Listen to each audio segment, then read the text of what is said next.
I walked into the house that Thursday evening, takeout in hand, thinking I was about to surprise my wife. Instead, I was the one caught off guard. She was sitting at the kitchen table, scrolling through her phone, a half-empty glass of wine at her fingertips. She didn't even look up when I walked in. "You're back early." Her voice was flat, emotionless. I held up the bag, forcing a smile. "Thought we could have dinner. Flight got cancelled." A strange laugh escaped her lips, hollow, almost manic. She set her phone down and gestured toward the chair across from her. "Sit down. We need to talk." Something in her tone sent a chill down my spine, but I obeyed, sliding into the seat opposite her. Without a word, she pushed her phone toward me. The screen was filled with pictures. At first, I couldn't make sense of them. My wife, smiling with another man, holding hands, laughing, posing in front of a Christmas tree, birthday parties, beach vacations, 2 children clinging to her, their little faces beaming with joy. She exhaled, as if relieved to finally get this off her chest. I've been living 2 lives. The words didn't register. My mind refused to piece them together. She scrolled through more photos. This is my real family. Marcus and I have been together for 9 years. Emma and Noah are our kids. I stared at the screen, my entire world tilting. 9 years, but we'd been married for 7. My pulse thundered in my ears. I don't understand. She sighed, like she was explaining something simple to a child. A few years back, Marcus had financial troubles. We needed stability, a backup plan. That's where you came in. I blinked at her, numb. A backup plan. You were safe, reliable, good job, good benefits. I needed that security while Marcus rebuilt his business. She shrugged, completely unbothered, as if she were discussing a minor financial decision, not shattering my entire existence. His company's doing great now, so... The words hung in the air, unspoken but understood. So, what? My voice was barely above a whisper. Our entire marriage was a lie. She rolled her eyes. Don't be so dramatic. I gave you 7 years. That's not nothing. A strange calm settled over me. I stood, my legs unsteady, and walked upstairs without a word. I pulled out my suitcase and started packing. Footsteps pounded behind me. "What are you doing?" I didn't answer. Clothes, laptop, important documents. I moved on autopilot, my hand steady, my mind a quiet void. "You can't just leave," she said, her voice rising. "We need to talk about this." I zipped up the suitcase and grabbed my things. "There's nothing to talk about." Her laughter followed me down the stairs, sharp and taunting. "You'll be back. Where else would you go?" I walked out the door without looking back. For 48 hours, I barely existed. I checked into a hotel, ignored every call, every message. My phone buzzed relentlessly. 47 missed calls, 23 voicemails, over 100 texts. I didn't read a single one. Then, on the 3rd day, my wife found me. The hotel front desk called, informing me of a woman making a scene in the lobby, screaming about her husband. I checked out through the side entrance and drove straight to my brother's place. An hour later, she was at his door, pounding and sobbing, begging me to come home. Security escorted her off the property. Still, I remained silent. My lawyer said I had a solid case for fraud and financial compensation. I spent the next few days gathering proof, screenshots, bank records, every bit of evidence I could find. I thought that would be the end of it. I was wrong. The meltdown escalated. She called my workplace, claiming there was a family emergency. Thankfully, my boss checked with me first. Then came the social media storm. She posted a dramatic, tearful video, telling the world I had abandoned her without explanation, claiming she was worried about my mental health crisis. Complete fabrication. But the performance? Oscar-worthy. Still, I stayed silent. That's when I found out the biggest betrayal of all. Marcus, the man she called her real husband. He had no idea about me either. My lawyer had hired a private investigator. What they uncovered was worse than anything I'd imagined. Marcus wasn't her husband. He was her boyfriend. He thought she was just a single mom who traveled for work. The kids weren't his. They were from a past relationship before she met either of us. She had been playing both of us, living two completely separate lives. The financial trouble she told me Marcus had, the same exact story she fed him, except in his version, I was a backup plan. And the money? A secret bank account I never knew existed. Over the years, she had funneled more than $200,000 from both our households into it. She wasn't just lying. She was running a full-scale con. I debated reaching out to Marcus. In the end, I figured he deserved to know. When I called, there was a long silence after I introduced myself. That's not funny, man. My girlfriend isn't married. I took a breath. I wish it was a joke. She told me about you last Thursday. Called me her backup plan while you rebuilt your business. More silence, then a quiet, disbelieving. What the F asterisk asterisk asterisk? She told me you were the backup plan while I was rebuilding. For 2 hours, we compared stories. The deception was deeper than either of us had realized. With me, she was an ambitious career woman. With him, she was a devoted mother. Separate phones, separate emails, even different clothing styles and mannerisms. She told Marcus she was on business trips when she was with me. Told me she was visiting her sick mother when she was with him. That mother? The one I met twice at carefully orchestrated dinners? Not her mother at all. Her aunt. And she had been in on it. Marcus and I have agreed to meet tomorrow. With lawyers. He has his own evidence. Texts, emails, messages where she explicitly talks about managing her two lives. Meanwhile, she's still trying to control the damage. She has no idea I've spoken to Marcus. No idea I know everything. This morning, she sent one final text. Please come home.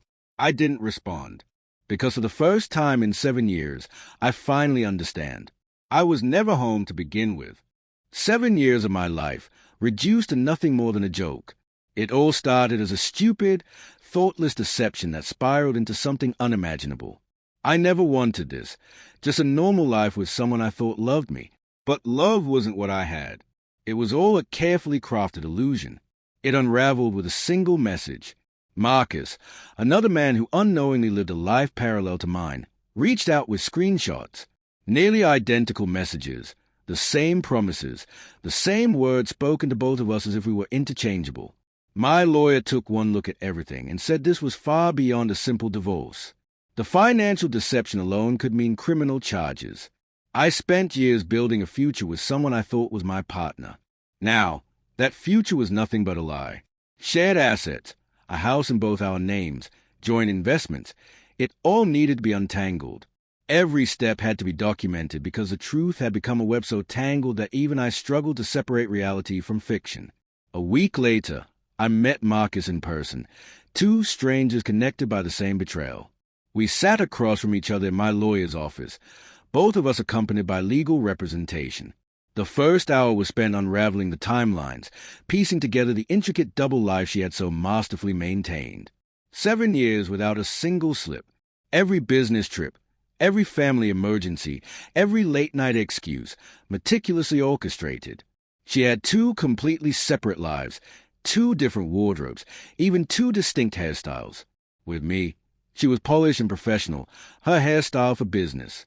With Marcus, she was laid back, her hair longer, her demeanor casual. She had a system to keep track of it all. Marcus showed us his phone, her calendar, color-coded to mark which days were mine and which were his. And the children, her children, the ones she raised in the middle of this deception. They were innocent, never questioning why their mother was gone so often because it had always been that way. To them, it was just normal. Our lawyers, both seasoned professionals, were stunned. In over 2 decades of practice, I've seen a phase, even double live, that lasted months, maybe a year. But nothing like this, mine admitted. After the meeting, Marcus and I did something neither of us expected. We went out for a beer. There was something strangely cathartic about talking to the only other person who truly understood. As we shared stories, we realized she had fed us the same lies, only in reverse. She told me Marcus was struggling financially, that he needed stability while he rebuilt. She told him the same thing about me. The reality? Neither of us were struggling. I had a solid career in software development. Marcus owned a successful construction business. We provided for her, not because she needed it, but because she had been playing us both, siphoning money from both households into secret accounts. 2 days after that meeting, it all collapsed. The inconsistencies in her stories caught up to her.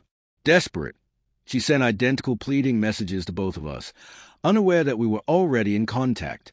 Then she showed up at my workplace. Security had to escort her out as she screamed about how I was ruining her life. The financial investigation unearthed even more. Over the years, she had funneled nearly $340,000 into hidden accounts.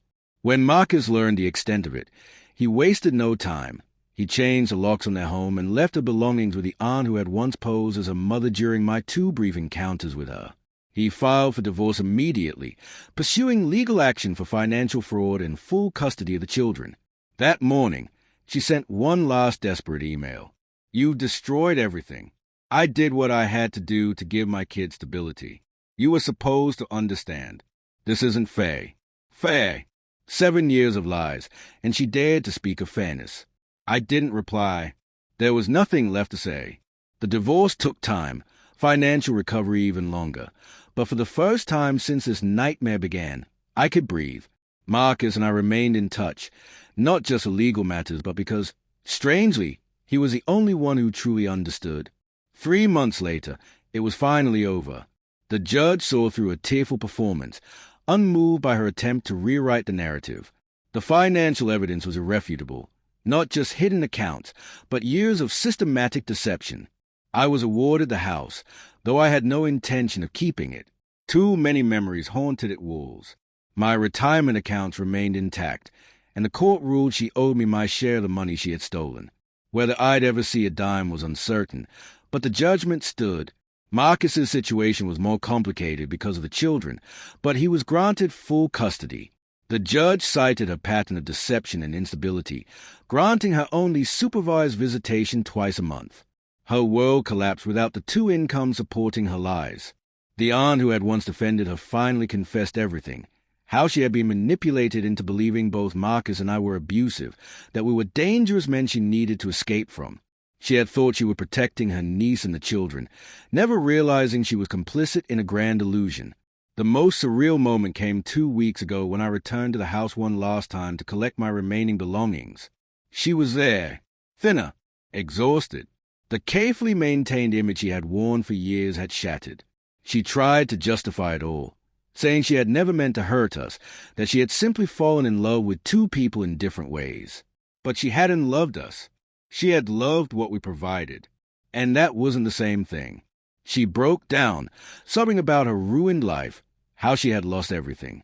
Even then, it was still about her. I walked past her, suitcase in hand. "Your backup plan is gone," I said. "Figure it out." It was the last time I spoke to her. Strangely, Marcus and I remained in touch. Occasionally, we met for a drink, navigating the wreckage of what had once been our lives. His kids were doing better than expected. Therapy was helping. He had started dating again, cautiously. As for me, I moved to a new city, started a new job. Trust didn't come easily anymore, but therapy was helping. I wasn't bitter, just wiser. Last week, an envelope arrived. No return address, but I knew who it was from. Inside, a check for $5,000, a fraction of what she owed. A note accompanied it. First payment. I'll make this right someday. Too little, too late. The biggest lesson I learned? When someone shows you who they truly are, believe them the first time. The moment she laughed about her backup plan, I should have walked away. If I had trusted my instincts sooner, I could have saved myself years of pain. But now, finally, this chapter is closed. No more updates. No more looking back. It's time for a new beginning.